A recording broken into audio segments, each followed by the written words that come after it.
Tem carros que o mercado simplesmente ignora, mas a verdade é que alguns desses carros desprezados são bons, baratos, bem equipados, tecnológicos e espaçosos. No vídeo de hoje você vai conhecer modelos que muitos deixam de lado, mas que podem ser excelentes escolhas em 2025. Então fica comigo até o final, pois eu garanto que o último carro dessa lista com certeza vai te surpreender e você vai querer levá-lo para casa. Meu nome é Luciano e eu apresento o canal Carros.com. Em 2017, quando a Renault lançou o Captur em nosso mercado, muitas pessoas colocaram grandes expectativas em um carro que era basicamente um Duster mais bonito e mais caro.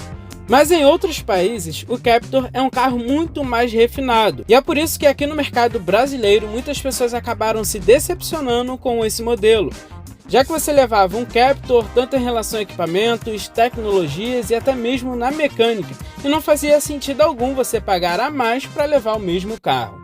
Hoje em dia no mercado de usados você consegue encontrar o Captur pelo praticamente o mesmo preço que você encontra um Duster. A diferença é que o Captur é muito mais bonito e isso é inegável. E no geral, para quem busca um carro bastante racional, ele acaba sendo uma opção muito boa. E por ele ser basicamente um Duster, um dos maiores destaques dele, com certeza é o espaço interno. Ele conta com entre-eixos de 2,67 metros, que é excelente para um SUV compacto. Além disso, o porta-malas é um dos maiores da categoria, juntamente com o Duster, e conta com 437 litros. Para um SUV compacto, nada mal e dá para levar bastante bagagens. O Captur possui várias versões com motor 1.6 e 2.0. Eu recomendo sempre as versões com motor 2.0, embora a opção com motor 2.0 conta com um câmbio automático de 4 marchas. É um câmbio que em outras marcas não tem um bom histórico, mas aqui na Renault, tanto no Duster quanto no Captur, é um câmbio mais confiável. O problema é que ele não tem uma boa eficiência, diferente do câmbio da versão com motor 1.6, que é um câmbio CVT muito mais condizente e melhor. Claro, você vai perder sim potência, então vai depender bastante da proposta que você quer no carro, mas eficiência principalmente em relação à economia de combustível ou mais potência. Que claro, o 2.0 vai ser mais interessante. A versão Intense, por exemplo, que é a versão topo de linha e acaba sendo a versão mais interessante para comprar do Captur, é uma versão bastante completa já, tendo itens muito legais, como airbags frontais e laterais, controle de estabilidade e tração, ABS, assistente de partidas em rampas, direção eletrohidráulica, já merecia ser uma elétrica, o ar-condicionado automático, volante com regulagem de altura, vidros, travas e retrovisores elétricos, as rodas que passam a ser de 17 polegadas, sensor de chuva e crepuscular, farol de neblina, sistema Isofix para fixação de cadeirinha, apoio de braço, sistema de som com Bluetooth e comandos no volante, além do sistema de som com uma multimídia chamada de Media Nav, que era até bem completa para a época de seu lançamento.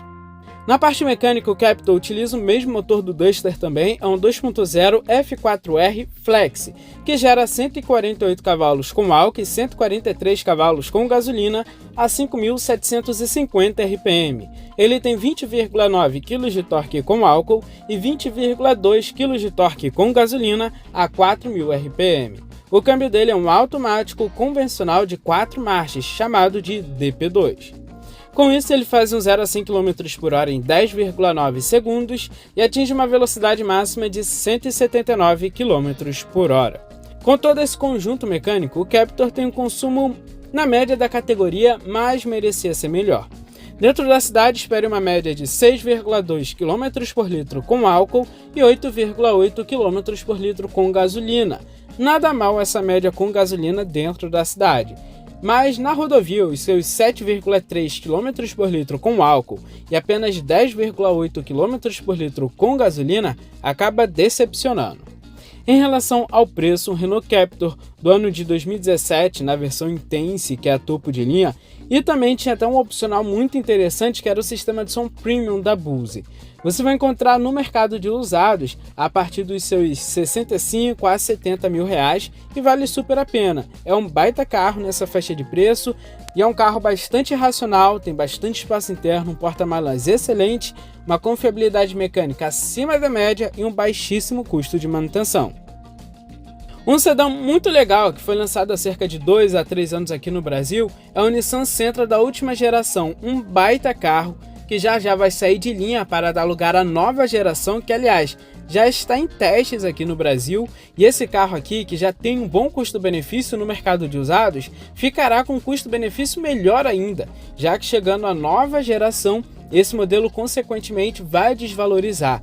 Com isso, ele vai ter um preço muito melhor que dos concorrentes como Civic e Corolla, e aí ele vai ficar imbatível no mercado de usados. E eu falo imbatível pois ele é um carro extremamente equipado, tecnológico, tem um motor muito confiável e é flex, não tem nada de turbo.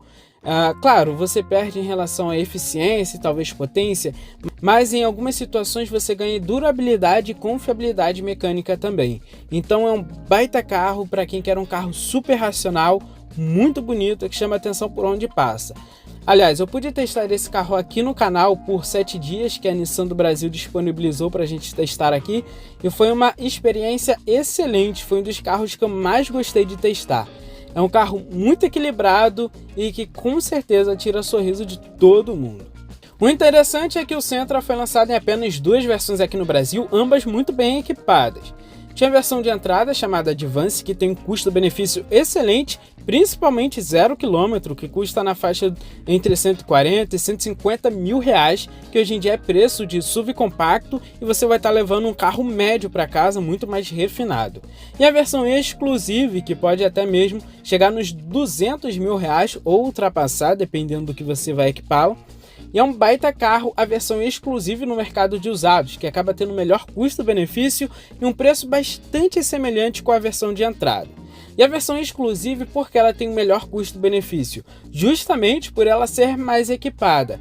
Ela tem 2 opcionais que é muito interessante, que é o teto na cor preta, juntamente com os retrovisores, e também todo o interior numa cor bege muito bonita, que chama muita atenção. É um carro bem equipado no geral, tem o painel parcialmente digital, tem a multimídia de 7 polegadas que conta com Apple CarPlay e Android Auto por fio, o ar-condicionado digital e automático de 2 zonas com aquecimento dos bancos dianteiros, tem o teto solar, vidros, travas e retrovisores elétricos que também são rebatíveis eletricamente, ajuste elétrico para o banco do motorista e muitos outros equipamentos de conforto. Na segurança ele também se destaca, tendo itens como freio a disco nas 4 rodas com ABS, airbags frontais, laterais e de cortina, controle de estabilidade e tração, assistente de partidas e rampas, frenagem automática de emergência dianteira, alerta de colisão frontal, alerta de tráfego cruzado traseiro, câmera 360 graus, piloto automático adaptativo, assistente de permanência em faixa e muitos outros equipamentos. Realmente é um carro que se destaca nesse quesito de tecnologias. Outro destaque dele, até por estarmos falando de um sedã médio, com certeza é o espaço interno, que é para ninguém colocar defeito. Ele conta com entre-eixos de 2,70 metros, que é excelente, e o porta-malas tem 466 litros. Merecia ser um pouco maior, mas não decepciona. Partindo para a sua mecânica, é uma mecânica bastante conhecida aqui no Brasil, que a geração antecessora também usou. Porém, por aqui ela recebeu alguns refinamentos e também ficou muito mais eficiente. Esse carro é bem econômico. O motor dele é um MR20DD, ele é um motor 2.0 que passou a ser apenas a gasolina nessa geração. E ele conta com injeção direta. Ele gera 151 cavalos a 6.000 RPM e 20 kg de torque a 4.000 RPM. O câmbio dele é um CVT que simula até 8 marchas, e é um dos melhores câmbios CVT que acaba simulando marchas. Realmente até parece um câmbio convencional que tem conversor de torque. Ele faz de 0 a 100 km por hora em 9,4 segundos e atinge uma velocidade máxima de 200 km por hora. Em relação ao consumo, ele faz uma média de 11 km por litro dentro da cidade e até 14 km por litro na rodovia, embora eu consegui fazer médias de até 16 km por litro com esse carro na rodovia. Realmente é um consumo muito bom. Falando de preço, o modelo 2023 você vai encontrar na faixa de preço entre 150 e 160 mil reais, a versão topo de linha com todos os opcionais. É um baita carro nessa faixa de preço, um custo-benefício imbatível. Um carro que foi e é esquecido por muitos, pelo preconceito principalmente, é o Renault Megane, que é basicamente um Fluence de primeira geração. De fato, na versão com motor 2.0 e câmbio automático, não é uma escolha tão racional. O câmbio automático dele pode dar vários problemas e é basicamente o AL4 bem antigo, nem é o AL4 que passou por algumas melhorias e refinamentos. E como é difícil saber o histórico de manutenção desse carro hoje em dia, saber se realmente foi feita a manutenção no câmbio, manutenção preventiva, é difícil indicar essa versão para comprar. Mas a versão com motor 1.6 e câmbio manual é extremamente confiável. O motor já é bem conhecido do Clio, Sandero e vários outros carros. A confiabilidade mecânica é altíssima e tem baixíssimo custo de manutenção, mesmo sendo um carro médio. E mesmo na versão Dynamic, que aqui você vai encontrar com motor 1.6, é uma versão já até bem equipada, tendo até mesmo a chave presencial com partida por botão, que era um item bem interessante e inédito para a época dele, principalmente numa versão de entrada. Além disso, tinha comando de som no volante, sistema de som que já tinha USB, auxiliar e também tocava CD, computador de bordo, vidros, travas e retrovisores elétricos, freio a disco nas 4 rodas com ABS, entre vários outros equipamentos. Realmente era um carro bem equipado para a época. E o espaço interno agrada bastante, principalmente por ser um sedã médio, mas onde ele se destaca é o porta-malas com 520 litros para ninguém colocar defeito. Também existe o Megane Grand Tour, que é basicamente o mesmo carro, tem o porta-malas um pouco maior, mas o espaço interno é o mesmo. Agora falando sobre o motor, ele conta com motor 1.6 K4M Flex de 115 cavalos com álcool e 110 cavalos com gasolina a 5.750 RPM. Ele conta com 16 kg de torque com álcool e 15,2 kg de torque com gasolina a 3.750 RPM. O câmbio dele é um manual de 5 marchas. O desempenho não tem como exigir muito de um sedã médio 1.6, mas para a época é ok. Ele faz de 0 a 100 km por hora em 12,5 segundos e atinge uma velocidade máxima de 186 km por hora. Já o consumo não é um dos melhores, porém para um sedã médio é ok, mas vale a pena comentar que esse motor aqui é de uma concepção mais antiga, vai fazer 2 décadas já esse motor aqui, né, todo esse conjunto mecânico, então não tem como exigir uma melhor eficiência que a gente encontra nos carros hoje em dia. Na cidade, espere fazer uma média de 6,7 km por litro com álcool e 8,5 km por litro com gasolina, nada mal até com gasolina. Já na rodovia, 8 km por litro com álcool e até 11,4 km por litro com gasolina. Falando sobre preços, com certeza o que você mais quer saber, um Renault Megane 1.6 do ano de 2010 você vai achar na faixa de preço entre 25 e 30 mil reais. É um bom carro nessa faixa de preço, bastante confiável. Claro, você tem que ficar atento em alguns detalhes, em relação à sua suspensão principalmente, mas no geral, comprando um modelo em bom estado de conservação, você não terá dor de cabeça. E se você está gostando desse vídeo, não se esqueça de deixar o like e hypar o vídeo lá na aba dos comentários. Dessa forma você vai ajudar bastante o canal. Mas pulando para o próximo carro, com certeza é um modelo que vocês talvez nunca ouviram falar, eu acredito que muitas pessoas, que é o Kia Quaros. Foi um dos sedãs mais luxuosos que a Kia trouxe aqui no Brasil, juntamente com o Kia Cadenza.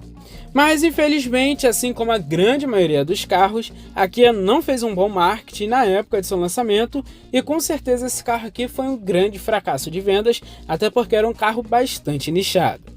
Entre os sedãs da Kia, ele seria o topo de linha, acima do tradicional Cadenza, e ele é mais ou menos um Hyundai Genesis da Kia. E esses carros coreanos têm muitas características compartilhadas, principalmente os Kia e Hyundai, como o motor, o design, o interior, equipamentos e diversas outras características. Se a gente até mesmo comparar o Cadenza com o Quaros, fica difícil saber qual é qual, já que eles têm bastante semelhanças. Mas de fato, o Quaros é de uma categoria superior, está um degrau acima do Cadenza e é um carro super luxuoso.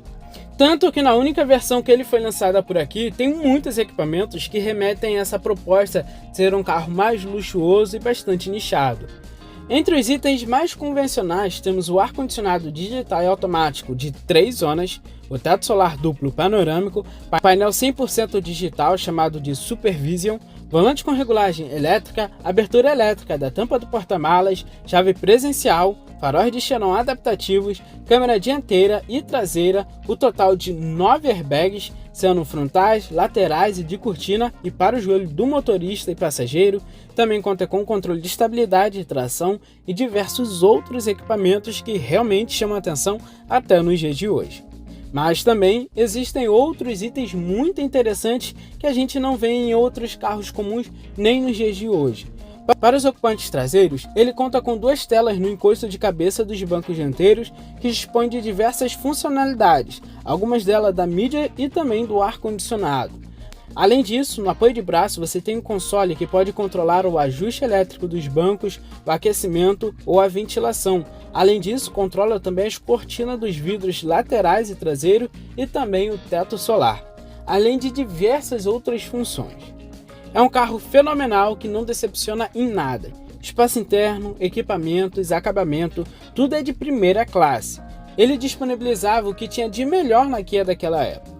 E na mecânica, também é uma bem conhecida que se destaca pela confiabilidade mecânica e um relativo baixo custo de manutenção. Ele conta com motor 3.8 V6, o Lambda, que gera 294 cavalos a 6.200 RPM e 36,5 kg de torque a 4.600 RPM. Nada mal. O câmbio dele é um automático convencional de 8 marchas. Todo esse powertrain é necessário para empurrar esse carro de 2 toneladas. Ele faz de 0 a 100 km por hora em apenas 7,3 segundos. A velocidade máxima é de 240 km por hora. Já o consumo é um carro bem pesado, então não tem como esperar um desempenho de Kwid.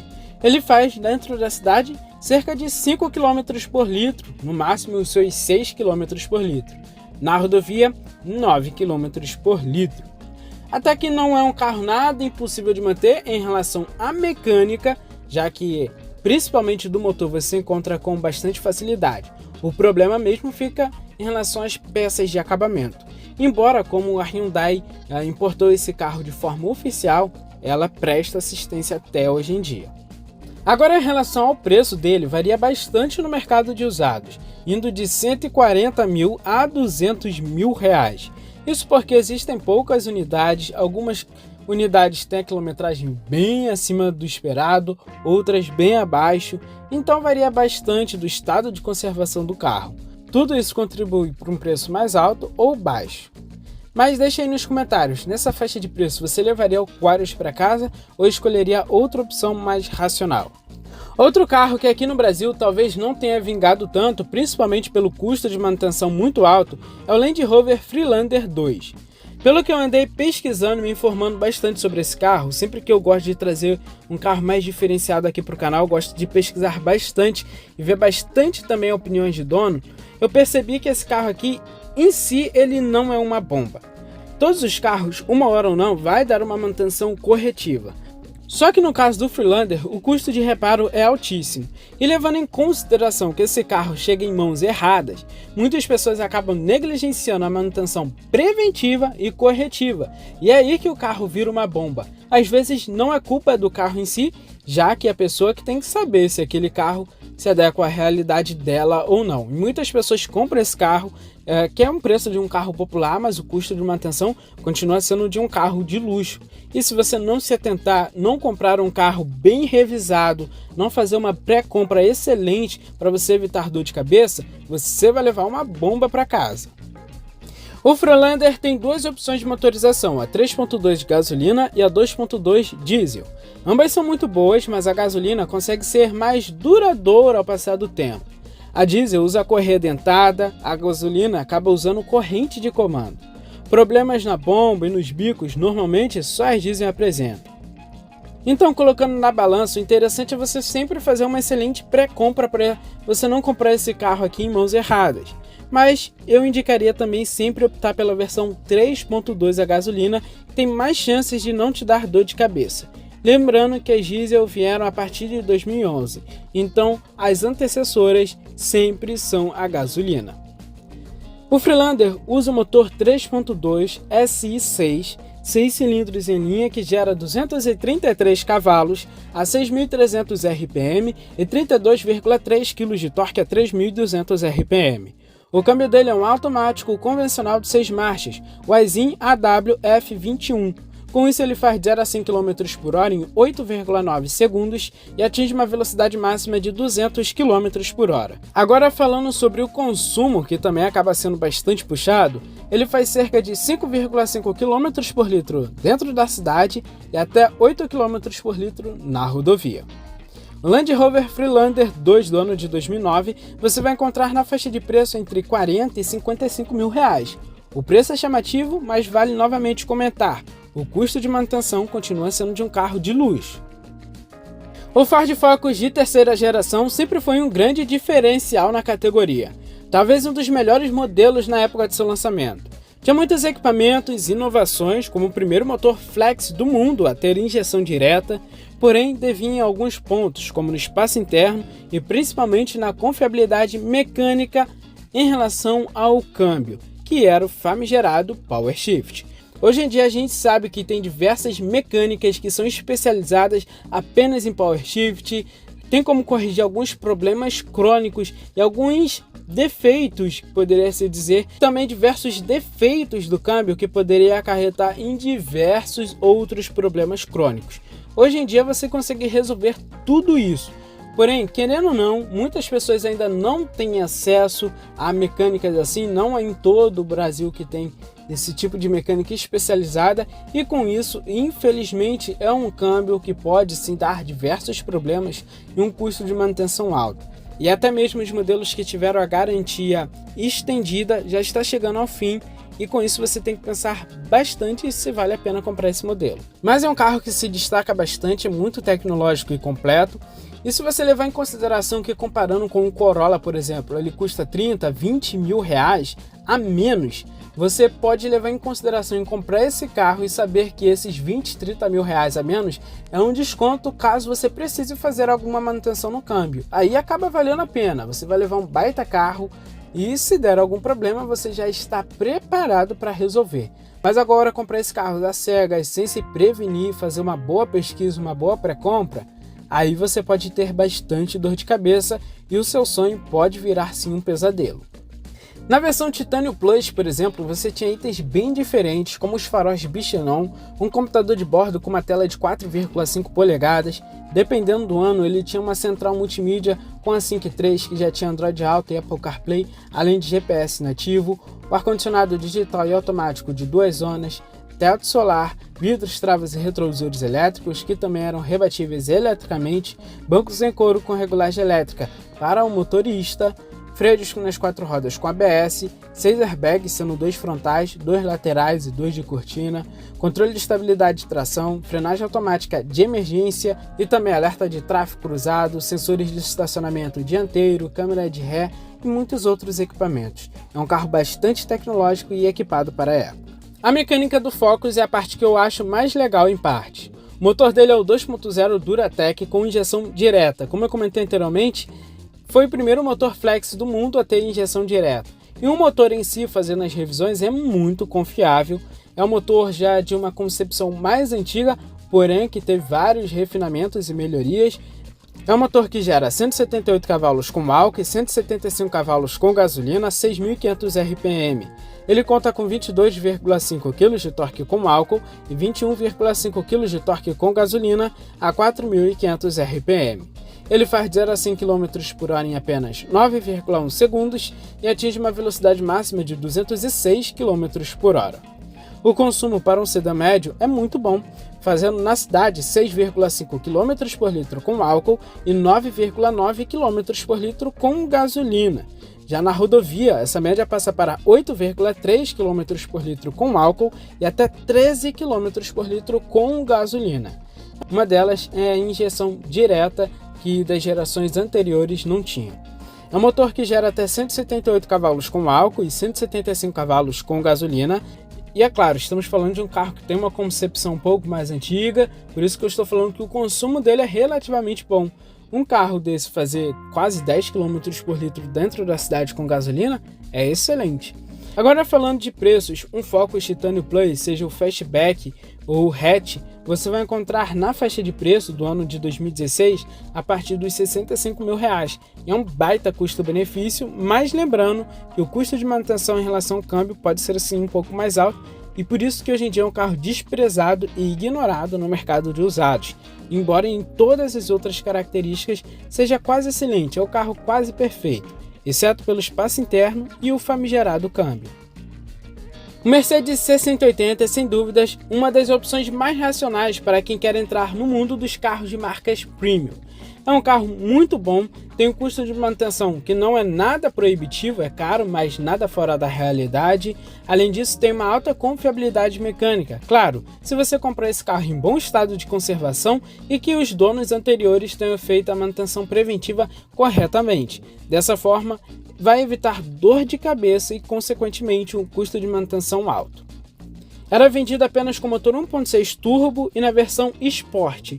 E se a gente comparar com os sedãs médios da época, por exemplo, pegar o Focus que eu comentei anteriormente, que chegou em 2013 para 2014, o 680 até acaba tendo menos tecnologias, mas em relação a itens de conforto e segurança é um carro bastante completo sim. Em 2013, quando esse modelo reestilizado chegou aqui no Brasil, você já vai encontrar itens como o freio de disco nas 4 rodas com ABS, os airbags frontais, laterais e de cortina, de opcional teto solar, bancos em couro com ajuste elétrico para o motorista, ar-condicionado digital e automático de 2 zonas, computador de bordo, volante multifuncional com controles para o piloto automático e também para o sistema de som, e tinha uma tela multimídia com Bluetooth e muitos outros equipamentos. É um carro bastante completinho sim para a época. E na mecânica ele conta com motor 1.6 turbo, tem injeção direta, gera 156 cavalos a 5.300 RPM e ele conta com 25,5 kg de torque a 1.250 RPM. Isso significa que ele tem força disponível desde baixas rotações, ideal para uso diário dentro da cidade, é um carro muito bom. O câmbio dele é o conhecido 7G Tronic, um automático convencional de 7 marchas. Com toda essa configuração, ele faz de 0 a 100 km por hora em 8,5 segundos, nada mal, e atinge uma velocidade máxima de 223 km por hora. E o consumo? Ok para um carro desse porte, 9 km por litro na cidade e até 13 km por litro na rodovia. Agora falando de preços, o 680 1.6 do ano de 2013 você vai achar na faixa de preço dos 75 a 80 mil reais, mas garimpando bem você consegue encontrar esse carro abaixo dessa faixa de preço e vale super a pena. Bom, esse foi o vídeo de hoje, deixe nos comentários quais desses carros vocês levariam para casa. Eu quero saber bastante a opinião de vocês e deixe também por que vocês acham que esses carros são desprezados e ignorados no mercado de usados. Também na aba dos comentários você pode hypar esse vídeo e vai ajudar muito o canal e também esse vídeo a chegar a mais pessoas. Compartilhe também ele. Isso aí, um forte abraço, valeu e